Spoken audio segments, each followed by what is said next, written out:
Hello students, I am Shivam Sahu. आज जो हम बात करने वाले हैं exercise 5.1 question number 33 and question number 34। Okay, अब क्वेश्चन नंबर 33 क्या लिखा हुआ है? Examine that sine modulus of x is a continuous function. आपको बोला गया है examine sine modulus of x is a continuous function. आपको यहां पर बताना है कि जो आपको फंक्शन गिवन है ये आपका कंटिन्यूस फंक्शन है। तो देखिए इसको किस तरीके से बताया जाएगा। आपको जो यहाँ पर फंक्शन गिवन है वो आपको गिवन है sine modulus of x. Okay, तो यहाँ पर आपको इसको फंक्शन को देखते से पहचानना ये आपका कंटिन्यू कौन सा फंक्शन है? कंपोजिट फंक्शन है। ओके, आपका यहाँ पर कंपोजिट फंक्शन है। तो आप यहाँ पर देखिएगा तो this is a composite function, this is a composite function. जो आपका फंक्शन ये कौन सा फंक्शन है? कंपोजिट फंक्शन है। अब यदि ये कंपोजिट फंक्शन है तो ये दो पार्ट में डिवाइड होगा। तो आप देखिए यहाँ पर जो px जो पार्ट होगा वो होगा आपका sin x और qx जो पार्ट होगा वो होगा आपका मॉडुलस ऑफ x। ओके, अब जब आप इसका P ऑफ QX फाइंड करोगे तो यहां पर आप देखोगे P ऑफ QX जो आपका आएगा वो क्या आएगा देखिएगा, वो आएगा आपका जैसे P और Q ऑफ X आपका मॉडुलस ऑफ X है। तो P आपका ये दिया हुआ साइन और ये मॉडुलस ऑफ X है। तो मतलब P ऑफ QX जो आपका फाइंड आउट होगा वो क्या होगा? Sine modulus of X। मतलब fx के क्या है? वो इक्वल है। ओके, तो यहां पर इस तरीके से आपका फाइंड हुआ। अब आप देखोगे यहाँ पर px आपका ट्रिग्नोमेट्रिक फंक्शन मतलब continuous at all real number, qx मतलब मॉडुलस फंक्शन है मतलब ये continuous at all real number. तो यहां पर आपको लिखना होगा px is continuous at all real number. Okay, फिर उसके बाद में qx is continuous at all real number।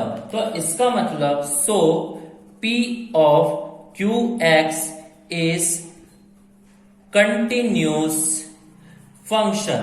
तो इसका मतलब so hence function f of x is continuous function. Okay, इस तरीके से आपको करना होगा।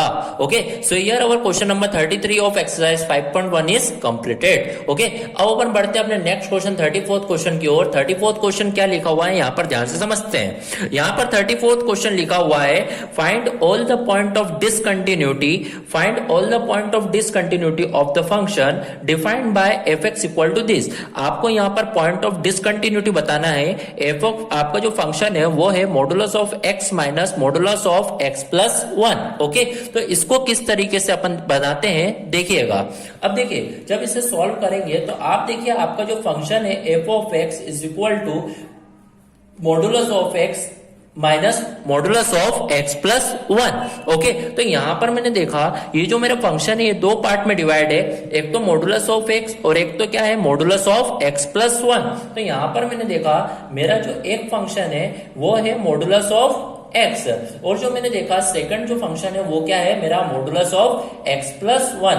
तो यहां पर मैंने देखा जो px जो मॉडुलस ऑफ x है ये continuous at all real number because this is in a modulus form and qx भी जो रहेगा this is a continuous function at all real number because in this is also in a modulus form. So यहां पर अपन लिखेंगे px is a continuous at all real number. Okay, फिर यहां पर qx is a continuous at all real number. qx भी क्या होगा? Continuous at all real number. तो इसका मतलब सो px minus qx is a continuous function. Okay, तो इसका मतलब यदि px भी कंटिन्यूस है qx भी कंटिन्यूस है तो px माइनस qx क्या होगा? Continuous function. So hence function f of x is a continuous function. Okay, तो इस तरीके से ये क्वेश्चन नंबर 34 क्या होगा? कंप्लीट होगा। Okay, so here our question number 33 and question number 34 of exercise 5.1 is completed. Thank you.